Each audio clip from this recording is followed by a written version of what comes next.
How does a man prove he isn't slipping when his own son says it's time to put him somewhere he can't make decisions anymore?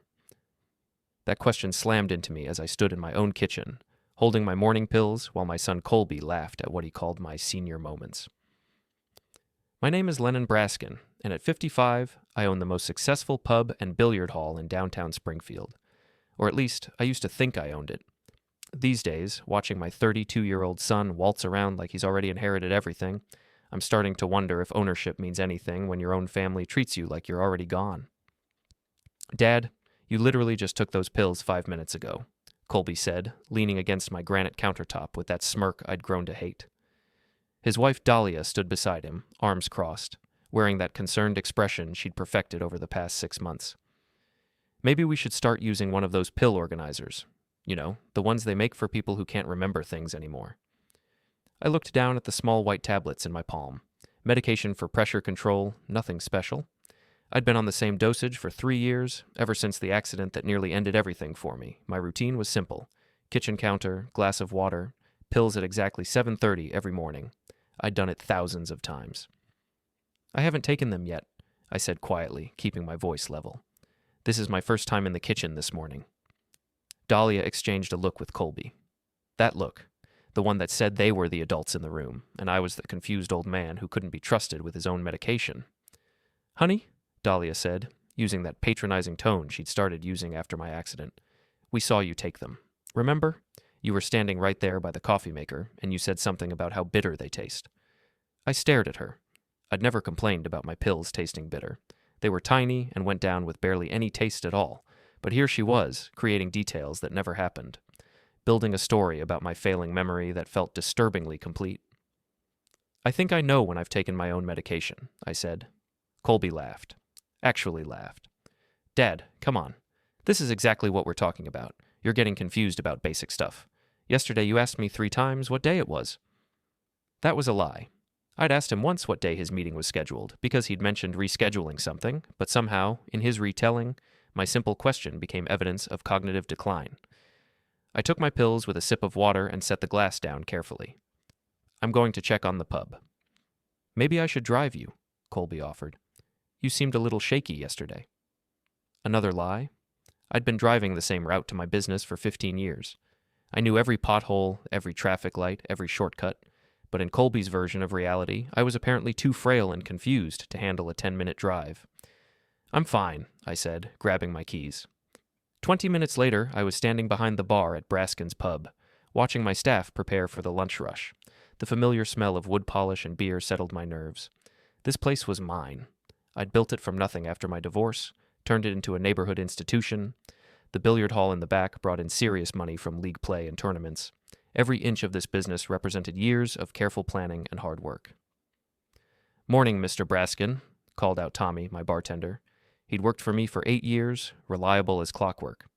Your son's already here. He's in the office. My office. Colby was in my office, probably going through my files again. He'd started doing that after my accident, claiming he was helping with paperwork. But I'd noticed things moved around, documents filed differently than I'd left them. I found him sitting at my desk, my computer open, scrolling through what looked like financial records. Morning, Dad, he said without looking up. I was just checking the quarterly numbers. We need to talk about some efficiency improvements. We. When had my business become we? What kind of improvements? I asked, settling into the chair across from my own desk. The irony wasn't lost on me. Well, for starters, you've got too many employees. Tommy's been here forever, but we could replace him with someone younger who'd work for less. And this whole billiard league thing is taking up space we could use for more profitable ventures. I felt my jaw tighten. The billiard leagues were my pride and joy. We hosted 6 different leagues throughout the week, bringing in regular customers who bought food and drinks. It wasn't just profitable. It was the heart of what made this place special. The leagues bring in steady revenue, I said. Sure, but we could make more with private events.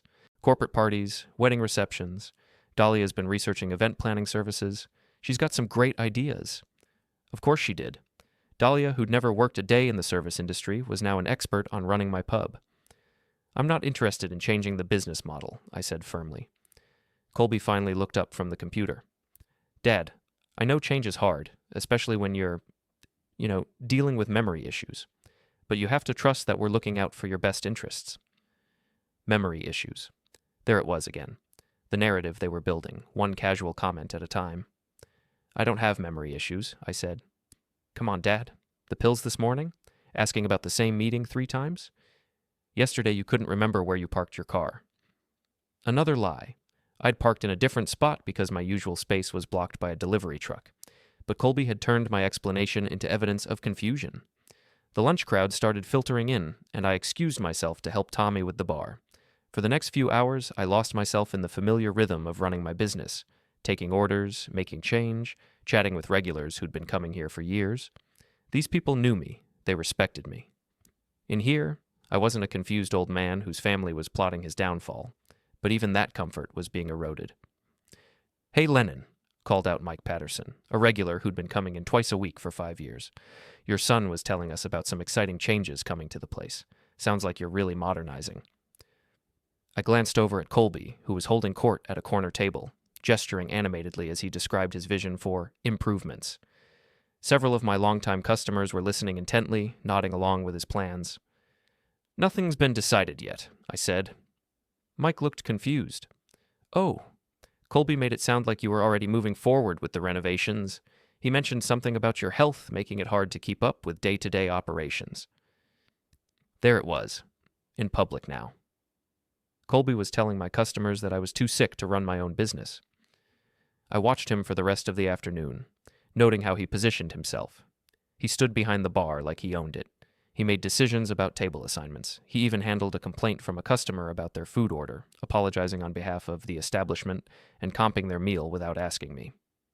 My staff went along with it, not because they were disloyal, but because Colby was my son, and they assumed he was acting with my blessing.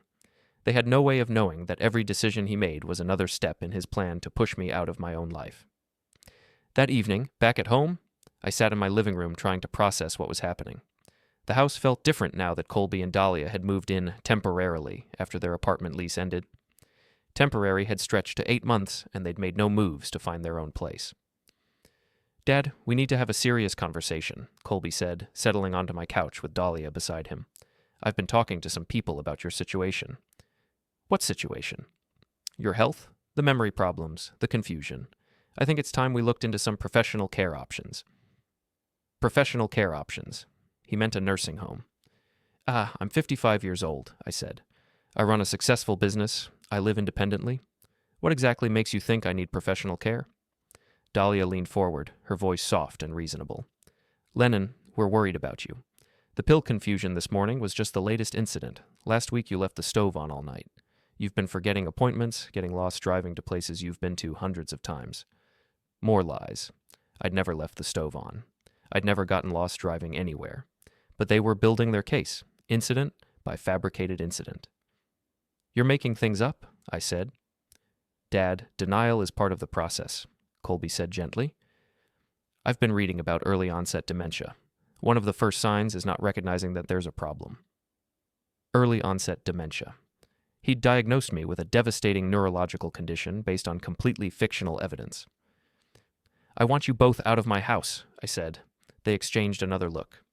Dad, you can't live alone anymore, Colby said. What if something happens? What if you fall, or forget to turn off the gas, or take too many pills by mistake? I'm not going anywhere, Dalia added.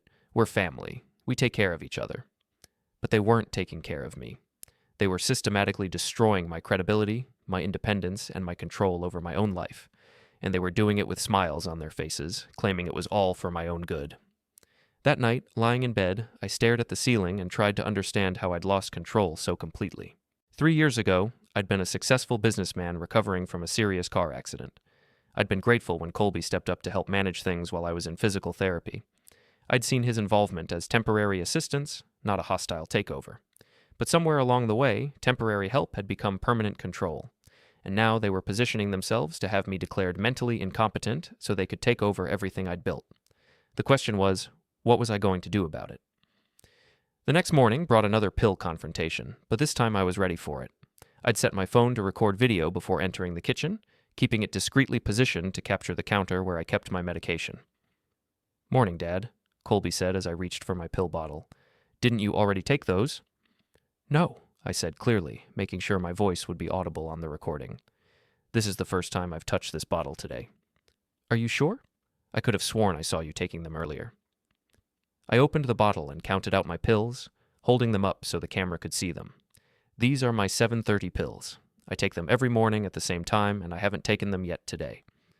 Dalia appeared in the doorway, right on cue. Honey, you seem agitated. Are you feeling okay? I'm feeling fine. I'm taking my medication for the first time today, despite what you two seem to think you witnessed. After they left the kitchen, I stopped the recording and reviewed it. Clear evidence that I was lucid, organized, and taking my medication appropriately. It wasn't much, but it was a start. I'd spent most of the previous night thinking about my situation, and I'd realized something important. This wasn't a sudden change in Colby's behavior.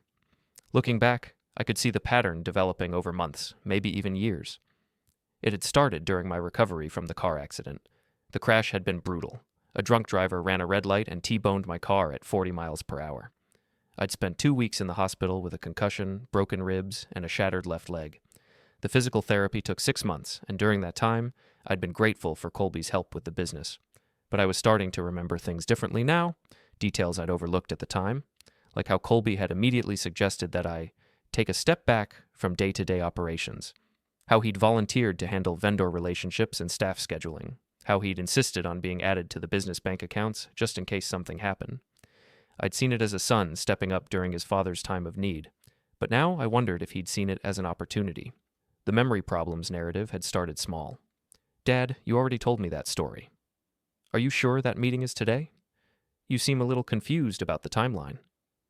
Tiny seeds of doubt, planted consistently over months. And Dalia. She'd entered the picture about a year ago, right around the time Colby started talking more seriously about the future of the business. She was smart, calculating, and she'd immediately understood the value of what Colby was positioned to inherit. I drove to the pub early, before the staff arrived, and let myself into my office. I needed to review some documents, particularly the ones related to business ownership and my will. What I found sent a chill straight through me. My will had been updated 6 months ago. I remembered signing papers, but Colby had presented them as routine business documents. Insurance updates, vendor agreements, nothing important. But looking at them now, I realized I'd signed a new will that heavily favored Colby and gave him power of attorney in case of mental incapacitation. The business partnership documents had been modified too. Colby was now listed as co-owner with decision-making authority if I was deemed unfit to manage operations. I'd been manipulated into signing away my own power, and I'd been too trusting to read the fine print. My hands were shaking as I made copies of everything. I needed legal advice, and I needed it fast. But first, I had a business to run. Tommy arrived at 10, followed by our lunch cook and 2 servers. I watched them go through their opening routines, these people who'd been working for me for years, wondering how much of Colby's narrative they'd already absorbed. Mr. Brasken, Tommy said as he restocked the bar, your son mentioned that you might be cutting back on your hours, said you were thinking about taking more time for your health. Did he? Yeah, he seemed really concerned about you, said you'd been having some trouble keeping track of things lately. I felt a surge of anger, but I kept my voice calm. Tommy, have you personally noticed me having trouble keeping track of anything? He looked uncomfortable. Well, no, sir, not really. But Colby said you might not realize it yourself. He said that's part of the condition. The condition. Colby had convinced my own employees that I had some kind of medical condition that affected my judgment. What exactly did he tell you about this condition? Just that it runs in families sometimes, and that we should keep an eye on you. Make sure you don't get overwhelmed or confused. He said if we noticed anything concerning, we should let him know right away. I was being monitored by my own staff, on my son's orders. The lunch rush was busy, which gave me time to think while I worked. I noticed things I'd missed before, how Colby positioned himself as the final authority on decisions, how customers who'd known me for years were starting to defer to him instead of me, how my own employees hesitated before following my instructions as if they weren't sure I was competent to give them. Around 2 o'clock, Dr. Patricia Wells came in for her usual Tuesday lunch. She'd been a regular for 3 years, ever since she'd started working at the medical center downtown. She was a neurologist, and I'd always enjoyed our conversations about everything from local politics to sports. Afternoon, Lennon, she said, settling at her usual spot at the bar. The usual? Coming right up, Doc. How's business at the medical center? Busy as always. Actually, I've been meaning to ask you something. Your son called my office last week asking about cognitive assessments, said he was concerned about some memory issues you've been having. I nearly dropped the beer I was pouring. He did what? He wanted to know about the process for evaluating early-stage dementia. I told him that any assessment would need to come from your primary care physician and that the patient would need to consent to the evaluation. Colby had been shopping for a doctor who would declare me mentally incompetent.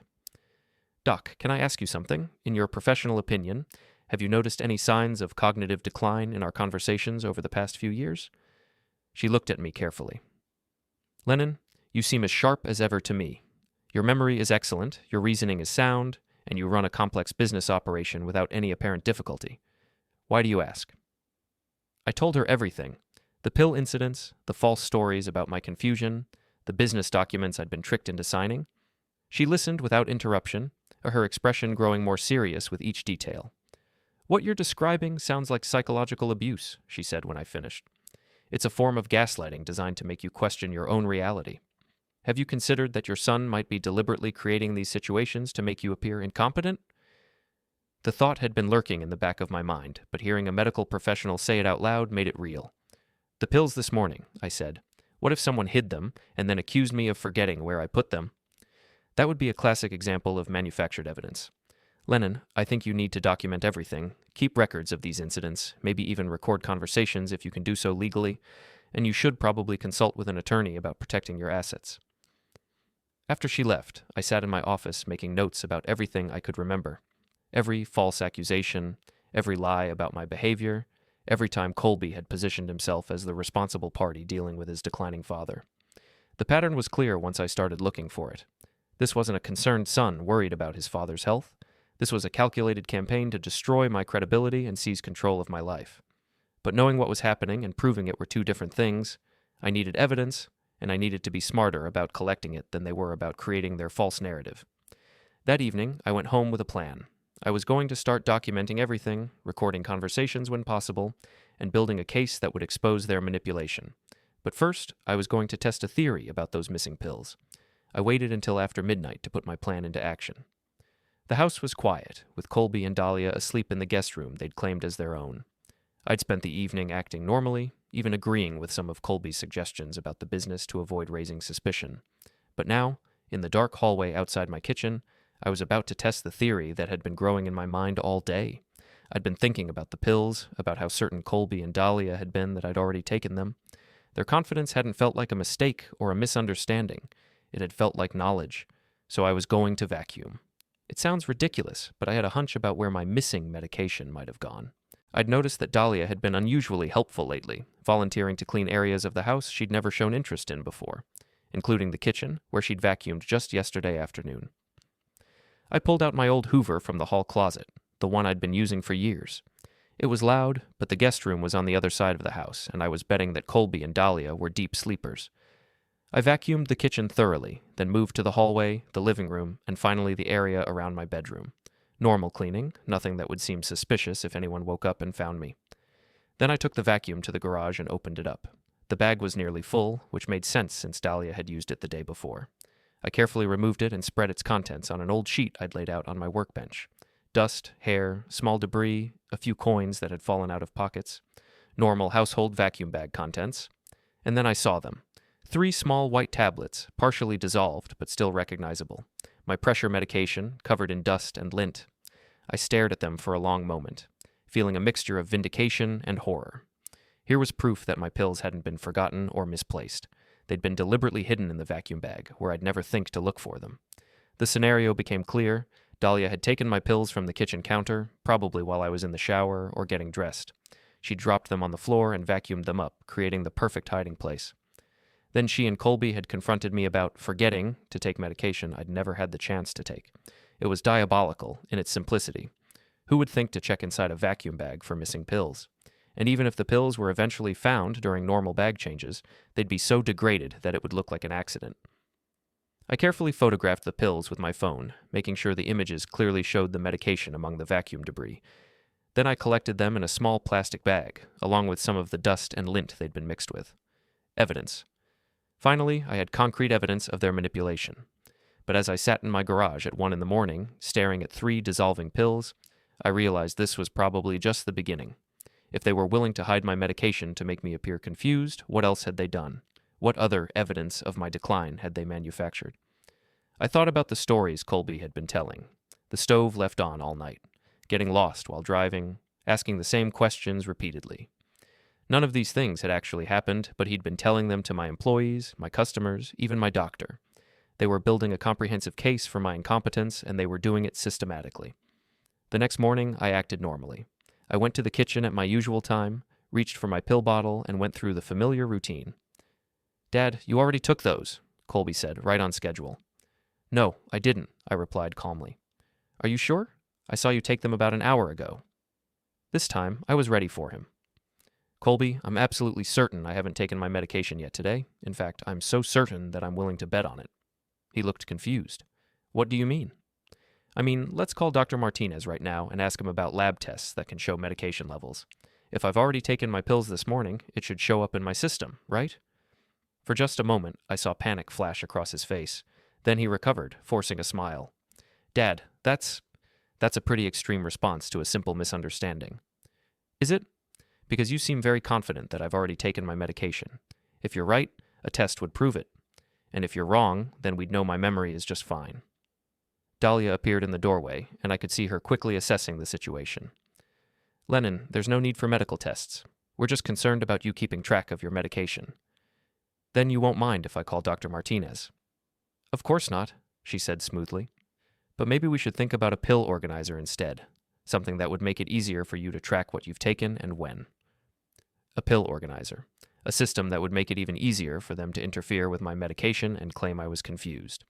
"I'll consider it," I said, taking my pills with a glass of water, "right after I get that test." I never called Dr. Martinez, of course. I didn't need to. The look of panic on Colby's face had told me everything I needed to know, but I did call someone else. Dr. Wells had given me the name of an attorney who specialized in elder law and family disputes. Ryland Corlin had been practicing for 20 years and had seen every variation of family financial abuse. "Mr. Brasken," he said when I met with him that afternoon, "what you're describing is unfortunately more common than most people realize. Adult children who see their parents as obstacles to inheritance rather than people deserving of respect and care." I showed him the photos of the pills in the vacuum bag, the recordings I'd made of the false accusations, and the business documents I'd been tricked into signing. "This is good evidence," he said, reviewing everything carefully. "But we need more. We need to document the pattern of behavior, and we need to protect your assets before they can do any more damage. What do you recommend?" "First, we're going to get you a comprehensive medical evaluation. I want neurological tests, psychological assessments, the works. We need documented proof of your mental competency that's recent and thorough. And second, we're going to quietly restructure your business ownership and your will, create legal barriers that will prevent them from seizing control even if they somehow manage to have you declared incompetent." Can they do that? Have me declared incompetent? They can try. With the right doctor and the right judge and enough manufactured evidence, it's possible, but it's much harder when the alleged incompetent person has recent medical documentation proving their mental fitness. I left his office feeling more hopeful than I had in months. For the first time since this nightmare began, I was taking action instead of just reacting to their manipulation. But I also knew that Colby and Dalia weren't going to give up easily. If anything, they'd probably escalate their efforts once they realized I was fighting back. I was right about that. The escalation started that very evening. "Dad, we need to talk," Colby said as soon as I got home from the pub. "I've been doing some research, and I think we need to seriously consider getting you some professional help." "What kind of professional help?" "Memory care. There's a really nice facility about 20 minutes from here. They specialize in early-stage cognitive decline." "A nursing home." He was actually suggesting putting me in a nursing home. "I'm 55 years old, Colby. I run a successful business. I live independently. What makes you think I need memory care?" "Dad, the incidents are getting worse. Today you threatened to get lab tests just because we reminded you about your pills. That's not normal behavior." He was twisting the morning's events, making my reasonable response sound like paranoid overreaction. "And yesterday," Dalia added, "you spent an hour looking for your car keys, and they were in your pocket the whole time." Another lie. I'd never lost my keys yesterday, but she delivered it with such conviction that even I started to doubt my memory for a moment. "I think a professional evaluation would be good for all of us," Colby continued, "just to establish a baseline and make sure we're addressing any issues early." A professional evaluation. Exactly what Dr. Corlin had recommended, but for completely different reasons. "Fine," I said. Let's do a professional evaluation. But I want to choose the doctor. They exchanged a look. Dad, I think it's important to use someone objective, someone who doesn't know you personally. Of course they did. They wanted a doctor they could manipulate, someone who would see only the evidence they presented and none of the context. We'll discuss it, I said. But privately, I was already making my own arrangements. Dr. Corlin had given me the names of 3 neurologists who specialized in competency evaluations and who had reputations for thoroughness and integrity. The war for my independence was about to begin in earnest, and for the first time since this started, I felt like I had weapons to fight with. The comprehensive neurological evaluation took place on a Thursday morning at Springfield Medical Center. Dr. Skye Thompson was exactly what I'd hoped for, thorough, professional, and completely immune to outside influence. She spent 3 hours putting me through every cognitive test imaginable. Mr. Brasken, she said as we wrapped up the session, I want to be very clear about something. Your cognitive function is not only normal for your age, it's actually above average in several key areas. Your memory, reasoning ability, and executive function are all excellent. So there's no sign of dementia or cognitive decline? None whatsoever. In fact, I'd be comfortable stating that you show no signs of any condition that would impair your ability to make decisions about your personal or financial affairs. She handed me a comprehensive written report that documented every test and its results. It was exactly what Dr. Corlin had said I'd need. Bulletproof medical evidence of my mental competency. Doctor, can I ask you about something? My family has been expressing concerns about my memory and decision-making. Based on your evaluation, do those concerns seem medically justified? She looked at me carefully. Mr. Brasken, based on my examination, I see no medical basis for concerns about your cognitive abilities. If family members are observing behavior that seems concerning to them, there might be other explanations worth exploring. What kind of explanations? Well, sometimes family dynamics can create situations where normal behavior is misinterpreted, or sometimes external stressors can make someone appear confused when they're actually responding appropriately to a difficult situation. She was being diplomatic, but her meaning was clear. The problem wasn't my brain, it was my family. Armed with Dr. Thompson's report, I met with Dr. Corlin to finalize the legal protections we'd discussed. This medical evaluation is perfect, he said, reviewing the documents. Now let's make sure your assets are protected. I've drafted new business partnership documents that remove your son's decision-making authority, and I've prepared a new will that creates a trust structure. What kind of trust structure? Your assets will go into a trust for your grandson Evan, with you maintaining full control during your lifetime. Your son will have no access to the principal and only limited access to income distributions, and only if he meets certain behavioral requirements. It was elegant in its simplicity. Even if Colby somehow managed to have me declared incompetent, he still couldn't touch the business or my other assets. There's one more thing we should consider, Dr. Corlin said. A video statement. I want you to record a detailed explanation of your current mental state, your reasons for making these legal changes, and your concerns about your family's behavior. Something that clearly demonstrates your competency and your reasoning. We spent an hour recording my statement.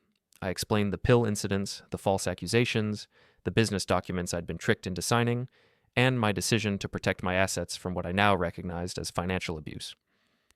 This video, combined with your medical evaluation, creates a very strong legal foundation, Dr. Corlin said. But I need to warn you. When your family discovers these changes, they're likely to escalate their efforts. They might become desperate. He was right. The confrontation came sooner than I expected. I was at the pub the next evening when Colby stormed in, his face red with anger. He'd apparently tried to access the business bank account and discovered that his authority had been revoked. What the hell did you do? He demanded, loud enough for half the bar to hear. I protected my business, I said calmly, continuing to wipe down glasses. You can't just cut me out. I'm your son. I've been helping run this place for 3 years. You've been positioning yourself to take over this place for 3 years. There's a difference. Several customers were staring now, and I could see Tommy and the other staff members watching nervously. This was exactly what Colby wanted, a public confrontation that would make me look unreasonable. Dad, you're not thinking clearly, he said, lowering his voice but keeping it loud enough for others to hear. This is exactly the kind of impulsive decision-making that we've been worried about. There's nothing impulsive about it. I've had a comprehensive neurological evaluation that confirms my mental competency. I've consulted with attorneys and financial advisors. This is the result of careful planning, not confusion. You had a neurological evaluation without telling us? I'm an adult, Colby. I don't need permission from my family to see a doctor. But Dad, we're supposed to be working together on your health issues. We're supposed to be a team. A team, where he made all the decisions and I followed orders. The only health issue I have is a family that's trying to convince everyone I'm mentally incompetent so they can steal my business. The words hung in the air like a challenge. Several customers had stopped their conversations to listen. Tommy was polishing the same glass he'd been working on for 5 minutes. That's a terrible thing to say, Colby said, and I had to admit he sounded genuinely hurt. We love you, Dad. We're just trying to take care of you. By hiding my medication in the vacuum cleaner? His face went pale. What are you talking about? I pulled out my phone and showed him the photos of the pills I'd found in the vacuum bag. I'm talking about manufactured evidence. I'm talking about gaslighting. I'm talking about a systematic campaign to make me appear incompetent. For a moment, he was speechless. Then he recovered, but I could see the calculation in his eyes as he tried to figure out how to spin this new development. Dad, those pills could have gotten there any number of ways. Maybe they fell on the floor and got vacuumed up by accident. 3 pills? From a bottle that's kept on the kitchen counter? All at the same time? It's possible, and the fact that you immediately jumped to some kind of conspiracy theory, well, that's exactly the kind of paranoid thinking that has us concerned. He was good, I had to give him that. Even caught red-handed, he was trying to turn my discovery into evidence of my declining mental state. I think you should leave, I said. Dad, please. Let's go home and talk about this calmly. You're obviously upset, and making decisions when you're emotional isn't... I said leave. He looked around the bar, taking in the faces of the customers and staff who'd witnessed our confrontation. I could see him calculating, trying to decide whether to push further or retreat and regroup. Okay, he said finally. But this isn't over. We're going to get you the help you need, whether you want it or not. It sounded like a threat, and maybe it was. But I wasn't the same man who'd been confused and defensive a week ago. Now I had evidence, legal protections, and most importantly, I had the truth. After he left, the bar was quiet for a few minutes. Then Mike Patterson raised his beer and said, Hell of a thing, Lennon. Family can be complicated. That it can, Mike. That it can. But I knew this was just the beginning. Colby and Dalia weren't going to give up their plans just because I'd figured out their game. If anything, they'd probably get more aggressive. I was right about that too. The real escalation was about to begin. The call came at 6 a.m, 3 days after my confrontation with Colby at the pub. It was Dr. Martinez, my primary care physician, and he sounded concerned.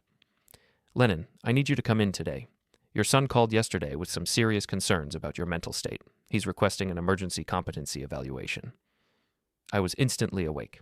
What kind of concerns? He says you've been exhibiting paranoid behavior, making wild accusations against family members, and showing signs of possible psychotic episodes. He mentioned something about conspiracy theories involving hidden medication.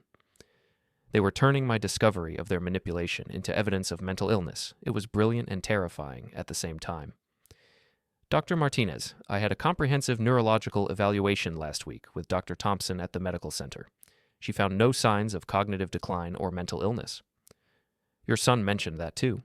He said you sought out that evaluation without consulting your family, which he sees as another sign that you're not thinking rationally. Everything I'd done to protect myself was being twisted into evidence against me. I'll be there at 10, I said. I spent the morning preparing. I brought Dr. Thompson's complete evaluation, my video statement, and all the evidence I'd collected about Colby and Dalia's manipulation. If this was going to be a battle for my mental competency, I was going to fight it with facts. Dr. Martinez had been my physician for 8 years, and I'd always trusted his judgment. But when I arrived at his office, I could see that Colby had gotten to him first. There was a wariness in his manner that hadn't been there before. Lennon, I have to ask you some direct questions, he said, after reviewing Dr. Thompson's report. Your son is very concerned about some accusations you've been making. He says you believe your family is deliberately hiding your medication and trying to steal your business. It's not a belief, doctor. It's a fact. I showed him the photos of the pills in the vacuum bag, explained the pattern of false accusations, and detailed how I'd been tricked into signing legal documents. This is very detailed, he said, studying the evidence. But I have to ask, is it possible that you're misinterpreting innocent events? Sometimes when people are under stress, they can see conspiracies where none exist. Doctor, 3 pills don't accidentally end up in a vacuum bag. Legal documents don't accidentally get misrepresented. Bank account access doesn't accidentally get transferred to someone else. He was quiet for a long moment, reviewing everything I'd shown him. Lennon, from a medical standpoint, you appear completely competent. Your reasoning is clear, your memory is excellent, and your evidence is well organized. But I'm concerned about the family dynamics here. So am I. Have you considered that your son might genuinely believe he's acting in your best interests? Sometimes family members can become overprotective after a serious medical event, like your car accident. Overprotective people don't hide medication and lie about it. They don't forge legal documents or spread false stories about mental decline. Dr. Martinez nodded slowly. I'm going to document that you show no signs of mental incompetency or cognitive decline. But I strongly recommend family counseling. This level of conflict isn't healthy for anyone. Family counseling. As if this was a simple misunderstanding that could be resolved with better communication. But I thanked him for his time and left with another piece of documentation supporting my competency. Between Dr. Thompson's evaluation and Dr. Martinez's assessment, I had strong medical evidence that my mental faculties were intact. What I didn't have was peace. That evening, I came home to find Colby and Dalia waiting in my living room with two people I didn't recognize, a middle-aged woman in a business suit and an older man with a briefcase. "Dad, we need to talk," Colby said. "This is Sandra Walsh from Adult Protective Services, and this is Dr. Rylan Henley, a geriatric psychiatrist." Adult Protective Services. They'd reported me to APS as a vulnerable adult in need of intervention. "Mr. Brasken," Sandra Walsh said, "we've received reports of concerning behavior that suggest you might be experiencing some cognitive difficulties. We're here to conduct a welfare check." "What kind of concerning behavior?" "Paranoid ideation, accusations against family members, erratic decision-making, and possible medication noncompliance." Every lie Colby and Dalia had told, now presented as official concerns from a government agency. "I'd like to see some identification," I said. She showed me her credentials, and Dr. Henley did the same. They were legitimate, which meant Colby and Dalia had been convincing enough to get official agencies involved. "Mr. Brasken," Dr. Henley said, "your family is concerned that you're experiencing some form of late-onset psychiatric condition. They've described behavior that could indicate paranoid delusions or early-stage dementia with behavioral changes." "Have you reviewed my recent medical evaluations?" "What medical evaluations?" I showed them Dr. Thompson's comprehensive neurological assessment and Dr. Martinez's competency documentation. Both professionals had concluded that I was mentally sound. Dr. Henley studied the reports carefully. "These are very thorough evaluations, and they certainly don't support a diagnosis of cognitive decline, but paranoid delusions can sometimes occur even in the absence of dementia." "What if the delusions are actually facts?" I spent the next hour presenting my evidence. The pills in the vacuum bag, the recorded conversations, the legal documents I'd been tricked into signing.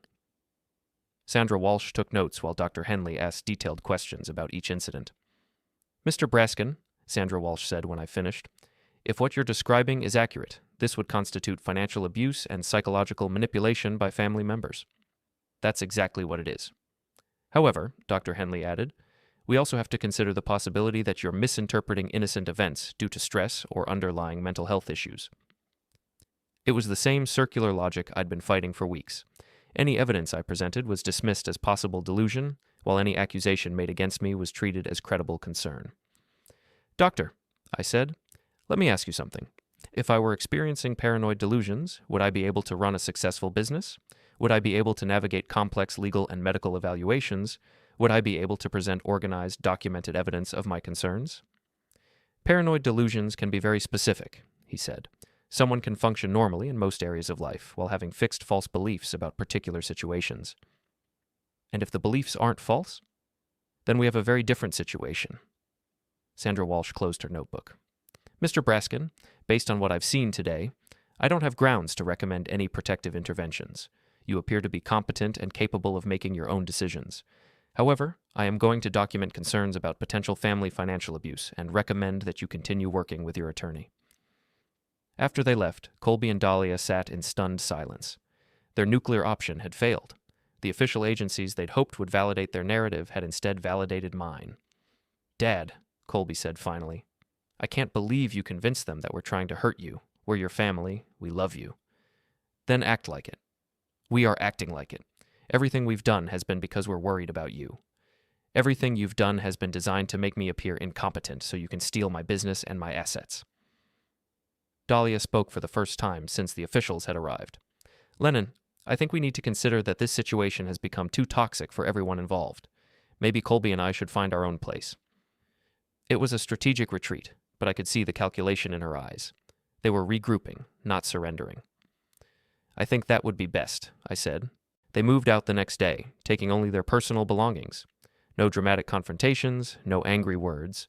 Just a quiet, efficient departure that felt more ominous than any shouting match would have. Because I knew this wasn't over. They'd invested too much time and effort in their plan to give up now. They just have to find a different approach. I was right. The final attack came from a direction I hadn't expected, and it was more devastating than anything they'd tried before. The call came on a Tuesday morning, just as I was opening the pub for lunch service. It was my lawyer, Dr. Corlin, and his voice was grim. Lennon, we have a problem. Your son has filed a petition for guardianship, claiming you're mentally incompetent and a danger to yourself and others. I felt my stomach drop. Based on what evidence? That's the concerning part. He's got 3 people willing to testify that they've witnessed concerning behavior: your bartender Tommy, a customer named Mike Patterson, and Dr. Henley, the psychiatrist who evaluated you last week. Tommy and Mike? 2 people I'd considered allies were now working against me? What are they claiming they witnessed? According to the petition, Tommy says you've been making irrational business decisions, forgetting customer orders, and talking to yourself. Mike Patterson claims you've been telling bizarre stories about family conspiracies and showing signs of paranoia. And Dr. Henley is stating that while your cognitive tests were normal, your behavior during his evaluation showed signs of possible delusional thinking. I couldn't speak for a moment. The betrayal from Tommy hit particularly hard. He'd worked for me for 8 years, and I trusted him completely. There's more, Dr. Corlin continued. They're requesting an emergency hearing, claiming you're in immediate danger of making financial decisions that could harm yourself. The hearing is scheduled for Thursday morning. 2 days. I had 2 days to prepare for a legal battle that could result in me losing control of my entire life. What do we need to do? We need witnesses of our own, people who can testify to your competency and good judgment, and we need to be prepared to present all of our evidence about their manipulation. I spent the rest of Tuesday and all of Wednesday building my defense. Dr. Thompson agreed to testify about my neurological evaluation. Dr. Martinez provided a written statement about my mental competency. Sandra Walsh from Adult Protective Services submitted a report stating that she'd found no evidence of cognitive decline during her evaluation. But I also needed character witnesses, and that's where things got complicated. When I started making calls, I discovered how thoroughly Colby had poisoned the well. Lennon, I'd love to help, said Janet Morrison, president of the local business association. But your son has been telling everyone about your health problems. He said you specifically asked people not to enable your denial by supporting your business decisions. He said what? He said you were going through a difficult time with early-stage dementia, and that the kindest thing people could do was encourage you to get help rather than pretend everything was normal. It was diabolical. Colby had preemptively neutralized potential supporters by framing any help they might give me as harmful enabling. But I did find some allies. Dr. Wells, the nephrologist who'd been coming to my pub for years, agreed to testify. So did Maria Santos, my accountant, who could speak to my financial competency. And surprisingly, Sandra Walsh agreed to appear on my behalf. Thursday morning arrived gray and cold, matching my mood as I walked into the courthouse. The hearing was being held in a small conference room rather than a formal courtroom, but the stakes couldn't have been higher. Colby was there with Dalia and a lawyer I didn't recognize. They looked confident, which worried me. Across the room, Tommy sat with Mike Patterson, both of them avoiding my eyes. The judge was Margaret Foster, a woman in her 60s who'd been handling family law cases for 20 years. She looked tired, like someone who'd seen too many families destroy themselves over money and power. This is a petition for emergency guardianship, she began, filed by Colby Brasken regarding his father, Lennon Brasken. The petitioner claims that Mr. Brasken is mentally incompetent and in need of protective oversight. Mr. Brasken is represented by counsel and is contesting the petition. Colby's lawyer presented their case first.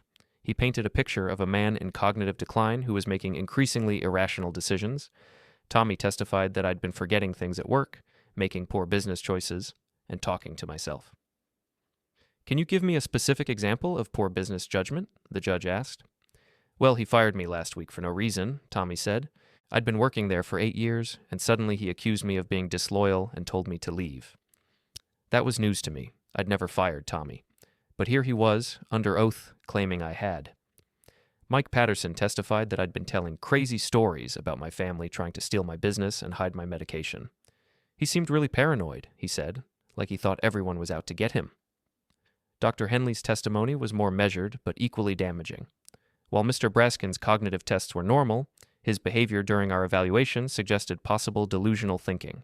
He presented elaborate theories about family manipulation that, while detailed, seemed to reflect paranoid ideation rather than factual events. When it was our turn, Dr. Corlin systematically dismantled their narrative. Dr. Thompson testified about my excellent cognitive function. Maria Santos presented evidence of my sound financial decision-making. Sandra Walsh described her investigation and her conclusion that I was competent and possibly the victim of family abuse. But the most powerful testimony came from Dr. Wells. "Your Honor," she said, "I've been observing Mr. Brasken in casual social settings for 3 years. He runs a complex business operation, maintains detailed knowledge of current events, and engages in sophisticated conversations about everything from local politics to medical research. If he's suffering from cognitive decline, he's hiding it remarkably well." Then it was my turn to present evidence. I showed the judge the photos of my pills in the vacuum bag, played recordings of false accusations, and presented documentation of the legal tricks I'd been subjected to. "Mr. Brasken," Judge Foster said when I finished, "these are serious allegations. Are you claiming that your son and daughter-in-law deliberately hid your medication to make you appear confused?" "Yes, Your Honor, and that's just one example. They've been systematically creating false evidence of cognitive decline while positioning themselves to take control of my assets. And the witnesses who testified against you, are you claiming they're part of this conspiracy?" "I'm claiming they've been manipulated by false information, just like I was." The judge was quiet for a long moment, reviewing all the evidence and testimony. Finally, she spoke. "This is one of the most complex competency cases I've seen. On one hand, we have testimony from people who claim to have witnessed concerning behavior. On the other hand, we have extensive medical and professional documentation of competency, plus evidence that suggests possible manipulation by family members." She paused, and I held my breath. "However, the medical evidence is clear and recent. Multiple qualified professionals have evaluated Mr. Brasken and found him competent. Moreover, the evidence he's presented about medication tampering and legal manipulation is concerning enough to warrant further investigation. Therefore, I'm denying the petition for guardianship. Mr. Brasken retains full control over his personal and financial affairs. However, I'm ordering a full investigation by Adult Protective Services into the allegations of family financial abuse." I felt like I could breathe again for the first time in weeks. But Judge Foster wasn't finished. "Mr. Colby Brasken, if the investigation finds evidence that you've been manipulating your father for financial gain, you could face criminal charges for elder abuse. I suggest you consider that very carefully." As we left the courthouse, I saw Colby and Dalia arguing in hushed tones with their lawyer. Tommy and Mike Patterson had disappeared, probably realizing they'd been used as pawns in someone else's game. "It's over," Dr. Corlin said as we walked to our cars.